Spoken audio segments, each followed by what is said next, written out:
It's time to learn everything about MATLAB, and you're gonna become a genius professional coder and pass that class, and it's gonna be great. So, I'm okay. Something just popped up there. Oh, and I lost myself. Hang on. There we go. I'm just gonna start with the documentation. The documentation is where you go when you're a programmer, if you want to learn a language. So MATLAB is, I'm assuming it's a scripting language, so the runtime is built on C and C++, and then the UI stuff is Java. So C, C++, Java, all programming languages, compiled languages. Java kind of, it's compiled to bytecode and then run on a JVM, a virtual machine. So it's a little different, but MATLAB is pretty simple. So everything is a matrix. If we say, this is a command window, by the way, the command window is like a terminal. In programming languages like JavaScript or Python, you can open a terminal where you just type in the code and it runs as a script. Most scripting languages actually act like that. So Python, JavaScript, Ruby. I think Ruby is a scripting language. Also called interpreted languages because it's run on an interpreter, a runtime. Well, all programming languages have runtimes, but typically the runtime and the interpreter are built in on a scripting language. So if we want to create data, MATLAB is all about working with data, visualizing data as an engineer. So that's why you're taking this class, probably. It's an engineering class for coding. So if you want to make some data, let's say name the variable anything. It could be X, Y. It could be multiple letters like dog equals 1 or 7. Dog equals 7 now. And you can see it down here in the workspace. You have your variable dog, the value 7, and it's a 1-by-1 matrix. Everything is a matrix, and you have the class, which is the type of value. This is a double, which means it's a double precision numerical value, as opposed to like a single precision floating point value. So that comes down to sig figs and precision. So if you want more precision working with like scientific data, stuff that could kill people if it goes wrong, you probably want more precise numbers, so use doubles. This is a double. If we're working through the documentation, creating variables, basic operators on those variables. So we have dog. Let's say we also want to do cat equals 3. Now what's dog plus cat? 10. What's dog times cat? You use the asterisk for multiplication. 21. What's dog divided by cat? 2.333, repeating. How about dog minus cat is 4. If you want to clear command line or clear command window, CL as in clear and then C for command. So CLC clears it. If you want to clear your variables, you type clear. Your variables are gone now. So those were just 1-by-1 matrices or single values, but there's more to it than that. I don't know what the time is looking like here. Hopefully it hasn't been that long. I should have started a stopwatch to see. But now let's create some arrays. Arrays are matrices, kind of. I mean, they are matrices. They just have one row. So an array is really just a list. If we have a list of values like 1, 6, 3, 7, 10. 5 values. Separated my commas and put them in square brackets. So if you ever want to create an array, a matrix, anything, you want square brackets. And you put the data inside. The commas just separate them by column. You don't need the spaces, but it's better visually to make your code more readable. Now x is going to equal this. If I just type this, just type it out as a literal. It's just going to return it because it's going to say what it's equal to. If I say this, it's going to say, okay, that's equal to this array. But now I want to store it somewhere. I want to store that data. So I'll do x equals that. 1, 6, 3, 7, 10. Now x equals that. And I have it down here. I'll also answer, I guess. Hold on. Get rid of that. X.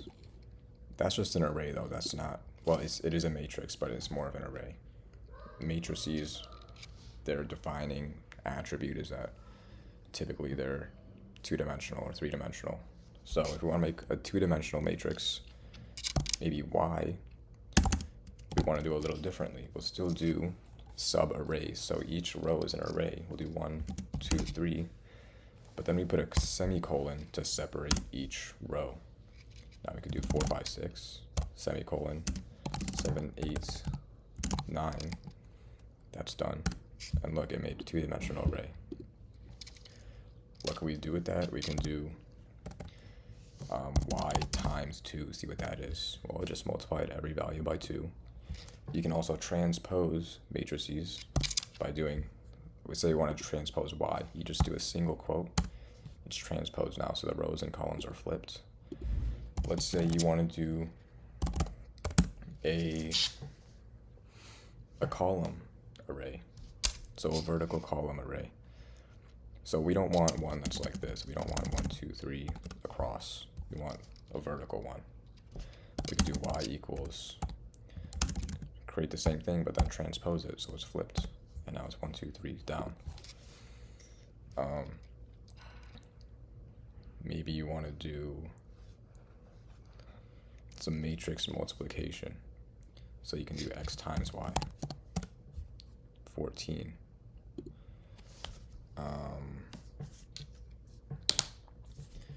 Maybe you want to, let's take a look at the documentation. You do different math values, transcendental functions. So like, if you want to do rotation matrices, that's going to be in like 3D graphics applications. If you want to do like cosine on the whole thing of x, actually let's make a 3D matrix. So z equals 5, 7, or 6, 7, 8, 1, 2, 3, 9, 8, 7. That's my matrix. And I want to do cosine on all of it. There's the values.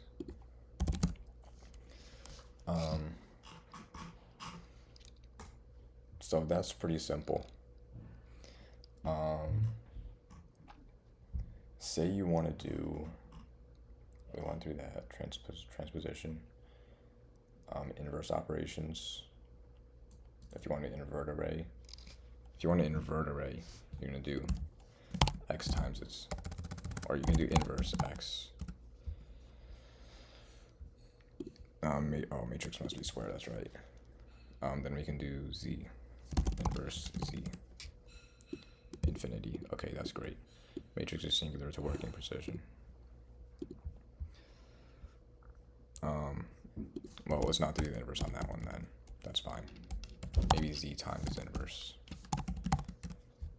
Same thing. Okay, never mind.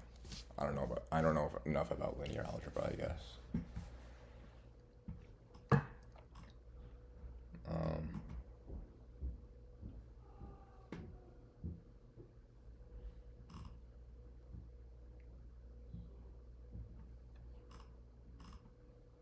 That's pretty much it for there. Oh, MATLAB also supports imaginary numbers or complex numbers. So if you want to do square root of -1, it'll do that. The real part and the complex part is I. So that's also good for math.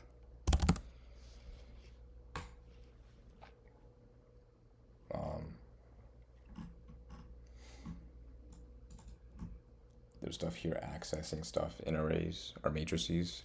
So you want to access, or here, this is z, let's say we want to access one of these. We want to access the number 2, or we want to access just any number. Pick a number. I want to access the number 2 for whatever reason.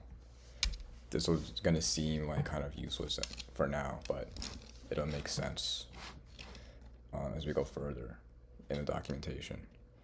If I want to access that, you can do a linear indexing. So right now this is a 2D matrix, but we can index it in a linear thing.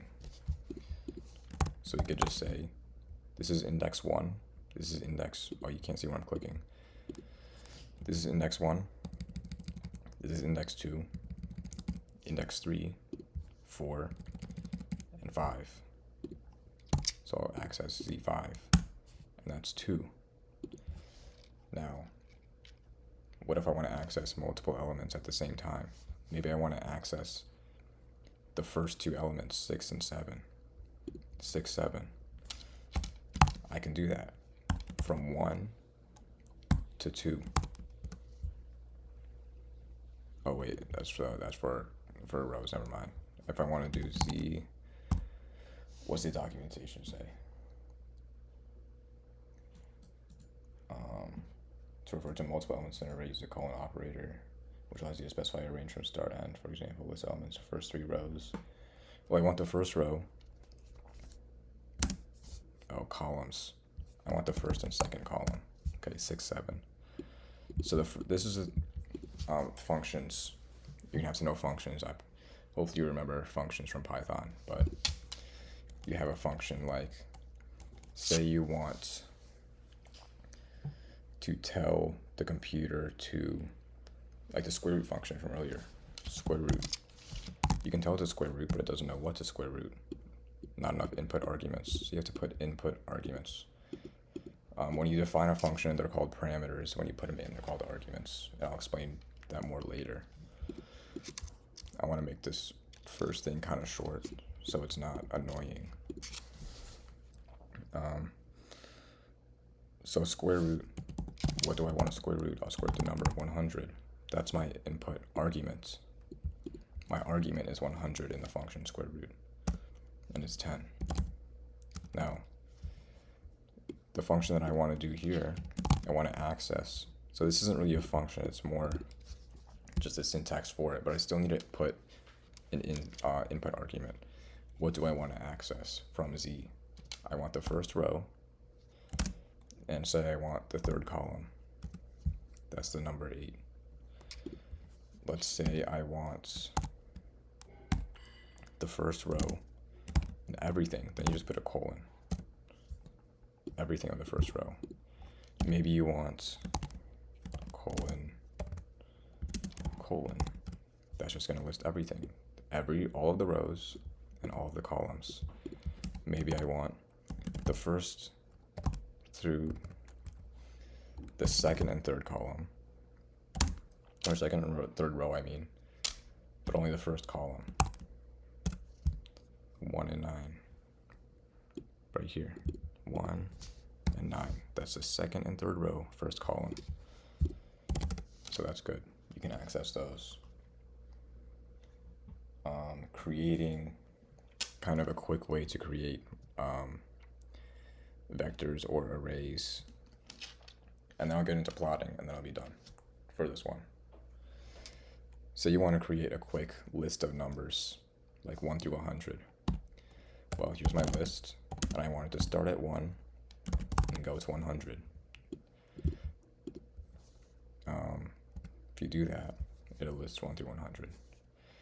But if you say you want a different step size, you want it to count by 5s, well, you put your step size in the middle. So I want it to count by 5s. Whoops, I want it to equal that.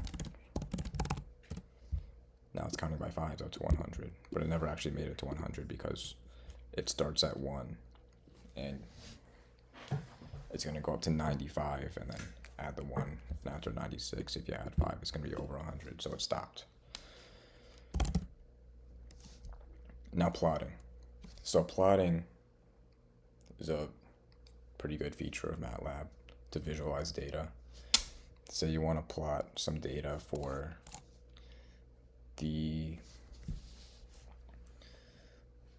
your sales each day. So let's make the days. Your days are numbered numerically. The first day, second, third, fourth, fifth, sixth, and seventh day. Those are your days. And how much money did you make?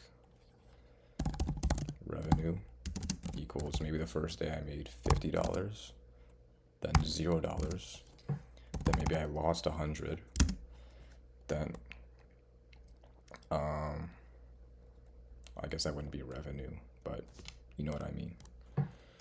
I guess I should call this, actually I don't care. I'm gonna keep it revenue and be improper. I made $9. That's 4. Then I made 10, 20, and 30. That's my revenue. And I want to plot that. So plot is a function. I want to pass in the two parameters, what I want on the x-axis, what I want on the y-axis. So I'll put in for the x-axis, I want the days. For the y-axis, I want the revenue. And I plot that, and it shows me a graph. These are the days, 1, 2, 3, 4, 5, 6, 7, and the maximum is 50, minimum is 100, just like in my data.